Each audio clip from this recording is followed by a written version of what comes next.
கிருஷ்ண பரமாத்மா அர்ஜுனனை பார்த்து கேட்கிறார், அர்ஜுனா, உலகத்திலே மிகச் சிறந்த பக்தன் யார்? அர்ஜுனனுக்கு ஒரு ஆசை, தன்னைத்தான் பக்தன் என்று அவர் சொல்ல வேண்டும் என்று இவனுக்கு ஒரு ஆசை. கண்ணா, நீயே சொல்லிவிடு, உலகத்தில் சிறந்த பக்தன் யார்? கிருஷ்ண பரமாத்மா, அர்ஜுனா, நீதான் பக்தன் என்று சொல்ல போகிறார் என்று இவன் எதிர்பார்த்து கொண்டிருக்கிறான். கிருஷ்ண பரமாத்மா சொன்னார், அடுத்த ஊரில் உள்ள ராஜாதான் பெரிய அன்பன், பக்தன். இவனுடைய ஆணவத்துக்கு சரியான அடி விழுந்து விட்டது. அது எப்படி அந்த ராஜா அவ்வளவு பெரிய பக்தன்? வா, 2 பேரும் போய் பார்க்கலாம். கிருஷ்ண பரமாத்மாவும் அர்ஜுனனும் போகிறார்கள். அந்த மகாராஜா கண்ணனை பார்த்தவுடனே ஓடி வந்தான், காலில் விழுந்தான், கும்பிட்டான், அழைத்துக் கொண்டு சென்றான். அரியணையிலே கண்ணனை அமர்த்தினான். அரியணைக்கு பக்கத்திலே கைகளை கட்டிக்கொண்டு மகாராஜா நிற்க, மகாராஜாவின் மனைவி வந்து கும்பிட்டு பக்கத்திலே நிற்க, 5 வயது பையன் இளவரசன், ஒரு மைந்தன் ஒரு குலத்துக்கு உள்ளான், அப்படிப்பட்டவன் அவனும் வந்து பக்கத்திலே நிற்க, 3 பேரும் கிருஷ்ண பரமாத்மாவை கும்பிட, அர்ஜுனனுக்கு ஒரு ஆசனம், அர்ஜுனனும் அமர்ந்தான். கண்ணபெருமான் இப்பொழுது அரசனை பார்த்து கேட்கிறார், அரசே, உன்னிடம் ஒன்றை வேண்டி வந்தேன், தருகிறேன் அப்படின்னு அரசன் சொல்லல. தருகிறேன்னு சொன்னா என்னதுங்கிற எண்ணம் இருக்குன்னு அர்த்தம்.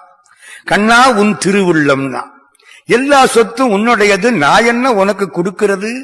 தாயுமான சுவாமி பூவை எடுக்க போனாராம். பண்ணையன் உனக்கான பூசை ஒரு வடிவிலே பாவித்திரைஞ்ச ஆங்கே பார்க்கின்ற மலரூடு நீயே இருத்தி அப்பனிமலர் எடுக்க மனமும் நன்னேன்னாரு. பூவை பார்த்தா கூட பூவுக்குள்ள நீ இருந்து சிரிக்கிறாய். அது எப்படியா உன்னை எடுத்து உனக்கே நான் அர்ச்சனை பண்றது? நீ தானையா அங்கேயும் இருக்கிற, நீ எங்க இல்ல அப்படின்ன மாதிரி. இப்பொழுது தங்கள் திருவுள்ளம்னா அந்த மகாராஜா கிருஷ்ண பரமாத்மா இப்பொழுது கேட்கிறார், மன்னா, உன் மகன் எனக்கு வேண்டும். இந்த 5 வயசு பிள்ளை பக்கத்துல நிக்கிறான். எப்படி வேண்டும் தெரியுமா? உன் மகனை உன் மனைவி பிடித்துக் கொள்ள வேண்டும். நீ அவனை உடைவாளால் 2ஆக வெட்ட வேண்டும். எனக்கு வலது பாதி வேண்டும். அர்ஜுனனுக்கு எப்படி இருக்கும்? இந்த குழந்தை முகத்தை பார்த்தா அப்படி கேட்க தோணுமா? கண்ணா, எதுக்குயா இந்த மாதிரி ஒரு விளையாட்டு விளையாடுற?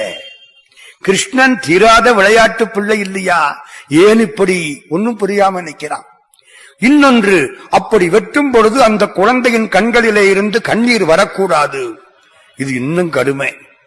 சரி, மகாராஜா பக்கத்திலே போக, மனைவி கைகளை பிடித்துக் கொள்ள, உடைவாளை உருவி மகாராஜா வெட்ட போக, குழந்தையின் இடது கண்ணிலே இருந்து கண்ணீர் கொட்டிவிட்டது. கண்ணபெருமான் நிறுத்தினார். நிறுத்தியாச்சு. நான் என்ன சொன்னேன்? குழந்தையின் கண்களிலே இருந்து கண்ணீர் வரக்கூடாது என்று சொன்னேன். கண்ணீர் வந்து விட்டது, நிறுத்து. தம்பி, அழுதால் 2 கண்ணிலையும் கண்ணீர் வருமே, உனக்கு என்னடா இடது கண்ணில மட்டும் கண்ணீர் வருது? கேட்கிறவன் யாரு? உலகத்தை எல்லாம் காப்பாற்றக்கூடிய பரந்தாமன்.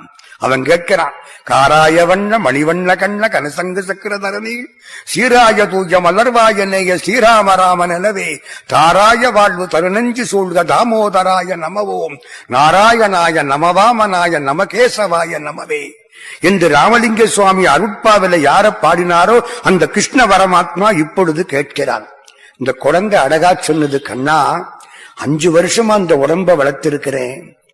காலையில சாப்பிட்டாலும் மத்தியானம் சாப்பிட்டாலும் எப்ப போனாலும் சரி, வளர்க்கிற பொழுது இந்த உடம்பு கண்ணனுக்கு கண்ணனுக்கு கண்ணனுக்கு கிருஷ்ணார்ப்பணம் என்று சொல்லி வளர்த்தேன். இப்ப உடம்பு முழுக்க கேட்காமல் வலது பாதியை மட்டும் கேட்டாயே, இடது பாதி என்ன பாவம் செய்தது? அதுதான் இடது கண்ணில இருந்து கண்ணீர் வந்தது. சொன்னது யாரு? 5 வயசு பிள்ளை. அது பக்தி பக்குவத்தை பாத்தீங்களா? நம்மெல்லாம் பக்தன்னு சொல்றமே, அந்த குழந்தைக்கு பக்கத்தில் கூட நம்மளால நிக்க முடியுமா?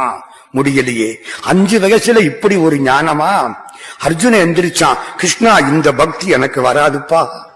5 வயசு பிள்ளைக்கு உள்ள ஆற்றல், பெருமை, சிறப்பு, பக்தி, அன்பு, ஈர அன்பு எனக்கு இல்லையே ஐயா. தலையை குனிஞ்சுக்கிட்டான்.